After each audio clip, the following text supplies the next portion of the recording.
Oh, there's nothing like Hull City to give us a reality check on a fine Saturday morning. Welcome back to Where Tigers Walk. Dan says that was a Tim Walter-like performance. 8 conceded now in 3 games. We need to improve. And quickly, was it that bad?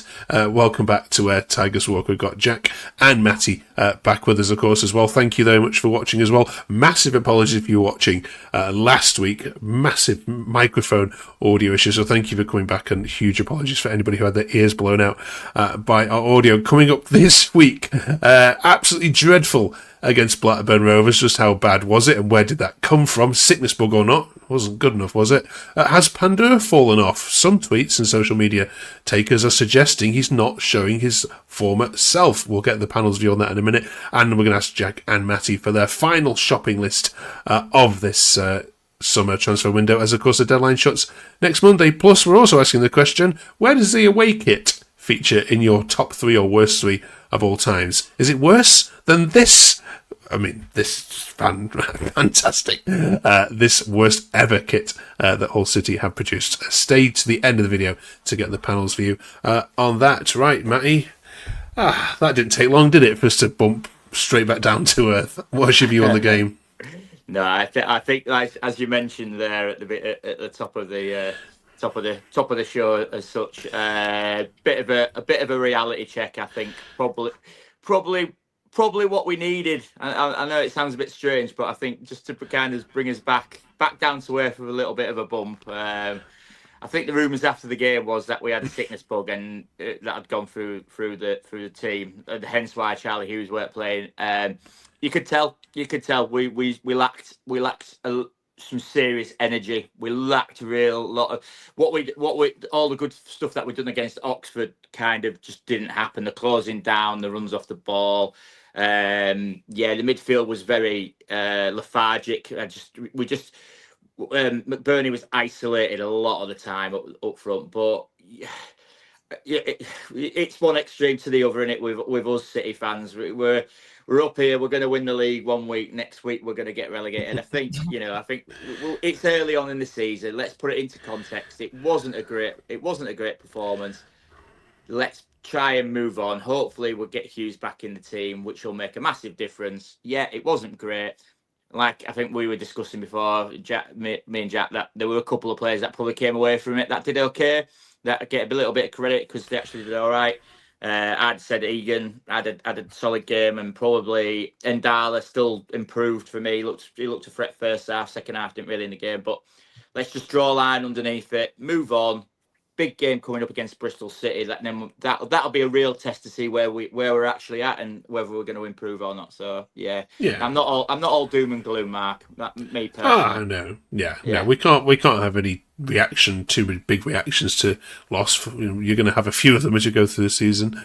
Jack, this tweet here from Ash says, you always know in the first 5 minutes whether City are at it, and it was obvious today they weren't. I felt awful felt for McCarthy, but he just isn't good enough. Giles is embarrassing for the third. I feel like that's our fault from last week. I keep bigging him up. And Slater was 10 yards from his man on the second.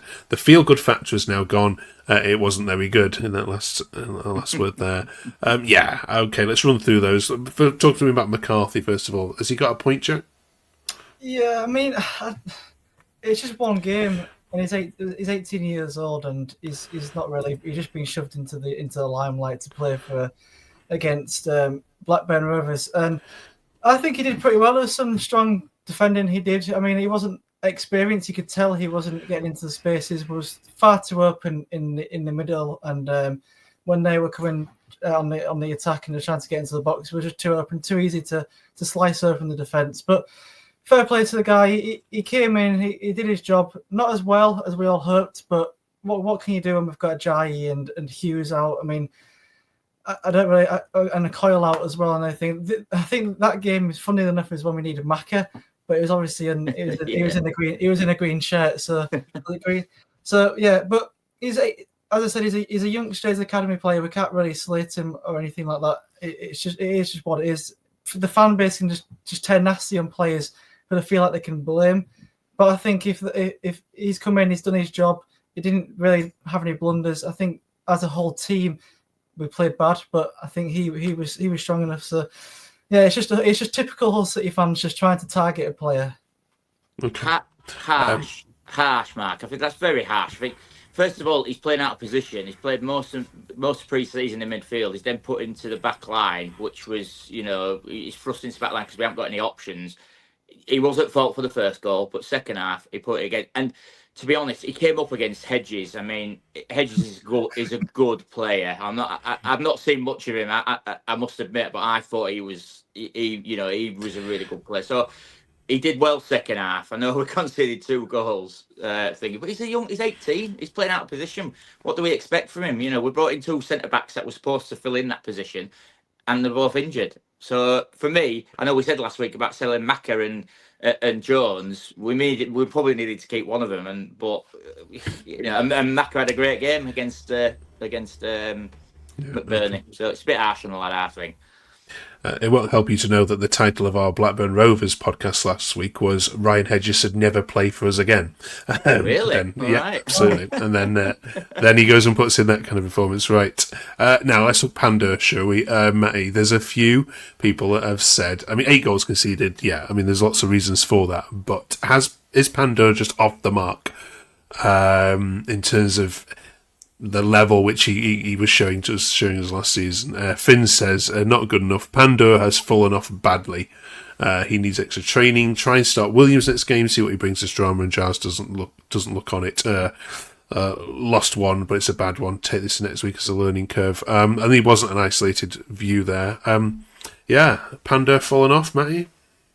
I don't think it was his greatest game on Saturday, I'm not going to lie, but I think Pandur's probably got enough in the bank from last season to warrant his place in the team. I think, the first goal, it looked like he went down a little bit easy. The second goal, I don't think there's much he could do about that. The third goal, I thought that was a bit soft in terms of him. He needs to take out, even if it's our defender, he needs to take the defender out and just go and claim that ball. But I think he has probably done enough in the whole of last season. He was our player of the season last year, so that goes to show. That goes to show how much we did rely on him in some of the games last season. Yes, we have started off conceding a lot of goals, but then you go back to Coventry game and he was solid versus Coventry, and we got a clean sheet.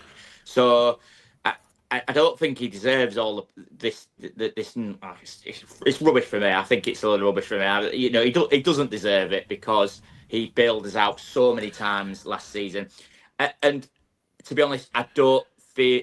Maybe it's, I don't know. Maybe it's the. I know, like Middlesbrough was supposed to come in for him as he had, as his head turned a little bit. He's maybe not in on the game as such, but as an alternative to Phillips, I don't want to see Phillips in the team. I don't think he's good enough. The goalkeeper that we got rid of, Latour to Doncaster, it was an ample replacement, but obviously he needed to go out for some reason. I don't know why, but I would much rather have him on come in or recall him and get him back in than have Phillips in. So Pandur's done. He his greatest game on Saturday, but I think he's got enough in the tank from previous seasons to say, right, well, he deserves his chance. Stick by him. He will get us out of the shit. Oh, sorry, excuse my language. But it was he did an absolutely unbelievable save against Oxford, and people didn't even mention that. Do you know what I mean? It was in that. I think it was on X as one of the top 5 saves in the in the EFL of the weekend. So I think he proved himself the previous week when he made that save. So just one, it's our fan base going again, like we mentioned, one extreme to the other. Give the kid a break. Yeah, and just there was a reply to some of these tweets which I haven't got here, but essentially Jackie said, "Look, may I remind you that without Pandur last season, we'd be playing Burton Albion this weekend." And not Bristol City. Jack, do you agree with what the point Matty made there? Yeah, again, I'm going to say the same as I said again with McCarthy. It's just fans just picking on certain players because of one game. They don't look at the overall, like how good they've been overall for the club. And it's just this is what I like. I love Hull City and the club and everything, but the fan base can just be so toxic when it wants to be. And I mean, it's just one game. I mean, I'm keeping a faith. If this was like 10, 15, 20 games into the season, I think I would be a bit more concerned. But because it's the 3rd game of the season, it's very early doors. I'd rather it happen now. Learn from mistakes, and then just carry on with the season. I'm sure it was just a little blip. Here's me saying that, then might be this time next week, and we might get a defeat by Bristol City. But it's going to happen at some point, and I'd rather it happen earlier than later, because you can just work on your mistakes rather than later in the season when you kind of like you need those points, but you lose and you can't get them. So now I just need to use it as a learning curve and just carry on and just put it all behind us, and just the fan base needs to just pipe down and just keep calm, because it's 3 games in. There you are. At least told you. Pipe down. Keep calm. All right, right. Let's move on from this one. Right then, still to come then. The away shirt debate. Plus, we're asking Matty and Jack, what's the worst ever drubbing you've seen live?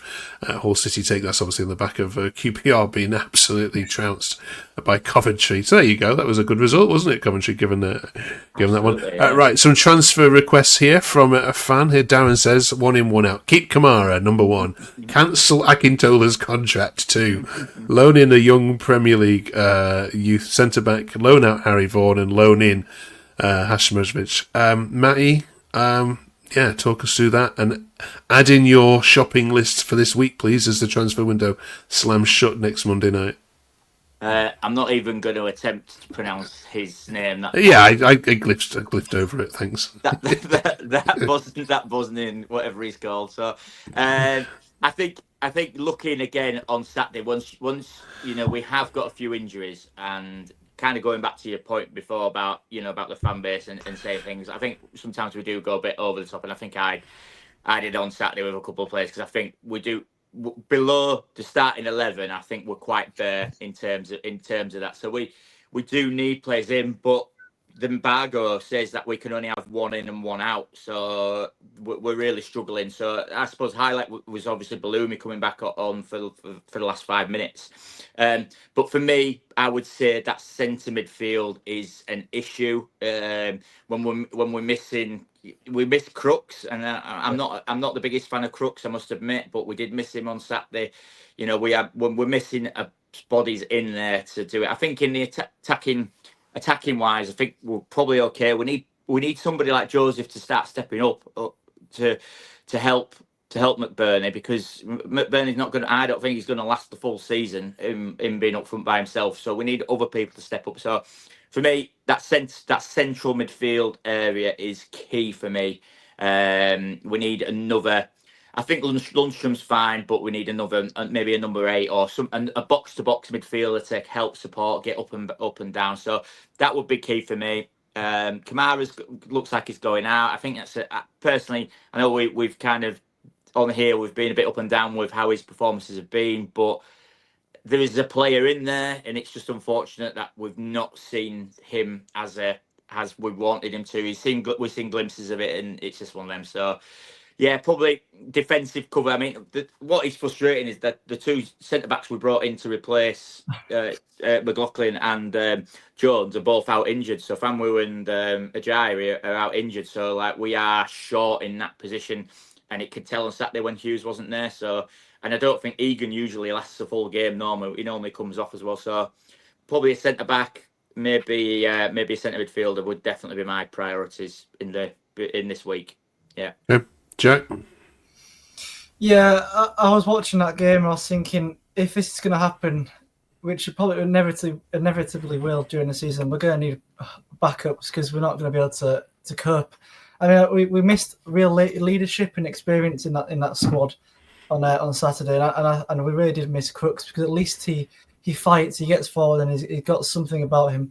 I agree with Carl Joseph as well. I think he needs to start stepping up. It's been a long time now, and we haven't really seen that much from him. We was promised a Payne, who causes a lot of the back lines a lot of trouble, but we've not really seen. We've seen glimpses of it, but it's not been in full vigor yet. So, and again, McBurney is going to struggle on his own, and he's going to get injured at some point. So, I think the key areas is a striker, a midfielder, a couple of midfielders, and again a couple of reserved centre backs, because if like we've seen, if Charlie Hughes and Ajayi and Femi will go down, then we've got no one. So it's going to be difficult. But if we can try and just prioritise some areas over others, then I think we'll be fine. I think the wingers are all fine. We've got Miller coming back as well, so we can can cancel out the wing and then left mids and right mids. I think we just need a centre mid, centre forward, and a couple of defenders. Okay. Right, Bristol City then up next. Well, my money's going on 1-1, given that was the scoreline in both of these games last season. Matty, do you take a point? Absolutely. I was thinking that earlier. Actually, I think a point would be a good result, particularly because they've started reasonably well, haven't they? Bristol City. They look a team that will be pushing up towards the top of the league this season. So, yeah, I would be happy coming away with a point. But I think at this time of the season, I think it's still early doors. I think I'd be more interested in the performance than anything else out at Bristol. We want to see a massive improvement, obviously, from Saturday. If we get people back, Hughes and Crooks, maybe we might see a better performance. But yeah, bite your hand off now with a point. Absolutely, I think that would be a good result away at Bristol. So yeah, okay. I would be more than happy with that. Does Pandur need to practice saving Scott Twine's free kicks, Jack, this week? That would help. But I mean, Scott Twine wasn't the best at scoring free kicks for us, so hopefully it's he's not very good at scoring. Maybe Pandur used to save them all in training. That's why he never scored any for us. So there you go. So maybe he's got voodoo over him. I think he scored one, but I can't remember who it was against. Yeah, I think it was Rotherham or something. Okay. Yeah. Right. Well, join us next week. We'll review the result of the Scott Twine derby on this channel next week. Then, right. Let's have a look at this then. Now, this has divided the fan base a little bit. I can't guess here. I'm gonna say Jack's gonna hate it, and Matty doesn't mind it. Let's see, Jack. I don't know. It's not a typical Hull City shirt, but then away shirts never are. But I'd mistake it for a tea towel cloth if it was left on the market. But you know what? I don't hate it. Let's put that. I'm not going to be getting it this season because I thought last season was brilliant. So I think a home one's due. But it's nice and I respect it, but it's not on my top 5 tier list, so that's all I'm going to say. Is it not in your bottom? It's not in your bottom 3 worst ones, though. No, and the guy who designed it has done a decent job, so I don't want to slate him off. It's just an average shirt that you can either take or leave. Matty? Yeah, I think it's all right. It's not going to set the world on fire, is it? With that one, I much prefer the home one to the away one. I think it's okay. I don't think it's out special. I don't think it's in the worst 3. And Mark, it's that is in the top. That's in the top 3. Never, not the bottom 3. That's in the top 3. That is the one of the greatest shirts ever in the whole of football. It's a big statement, but yeah. All right. Let us know in the comments what is the worst ever Hull City away shirt that you own. If you can send us a picture, DM us a picture on Twitter, that'd be amazing. We'll show that. We'll show it next week. What's the worst one you own, Matty? Yeah. Ooh, worst away kit. We've had some dodgy maroon at some point, didn't we? I think, and we've had a purple one in the Premier League. But I think Ben quite likes that one, but he's not here to defend himself. So we'll wait for Ben next week. He's got a whole rack of them, hasn't he? He's the shirt man in the team. So, but I would probably go for something like that. I don't think. I don't think there's been some really bad ones. It'd be great to have a white tiger one. So that one that you showed opposite, that would have been amazing away kit. That would have been the best. But we did have a good away kit to that one. To be fair, I think we had like a decent white one back in the day. I like the white one. I think it looks really good. But we've not gone for that. But maybe that might be the third one. I don't know. All right. Finally this week then, just a quick answer to this one, if you don't mind, Jack. QPR get drubbed 7-1 at Coventry, so that got us thinking. What's your most miserable time you've been in a stadium live to see a Hull drubbing?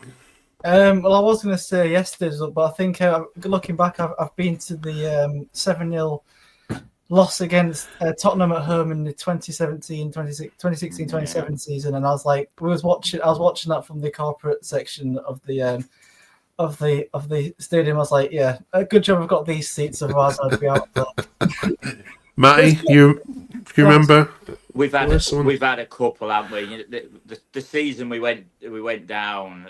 You know, did we lose? We lost away at Wigan, didn't we? Was that 8-1, 8-0? We lost to Wigan, didn't we? And then we lost. Oh, we got hammered, didn't we? 5-1 at home, 5-1 to Leeds when they went up. That was embarrassing. That was really embarrassing. So, recent times, I would say those two are probably the most hard to take, I suppose. Yeah, they were just awful result. But that was an awful team at the time. So yeah, I didn't expect anything else when you got Eves up front against Leeds United. You're not gonna score many, are you, anyway? So yeah, I'd take them. Yeah. Right. Let us know if you can remember any others that these guys have missed in the comments. Thank you very, very much. And thank you for coming back after last week's audio blasting. Right. We'll see you then the other side of the Bristol City game. And we'll see you next week where we'll look at the third shirt, of course, as well. And the window's closing. So we'll be able to ask these guys for their grading on the transfer window. Join us for that. Have a great bank holiday week, everyone. We'll see you in 7 days' time. Do drop us a subscribe as well. We're trying to hit 400 as soon as we can. That'd be amazing. Cheers.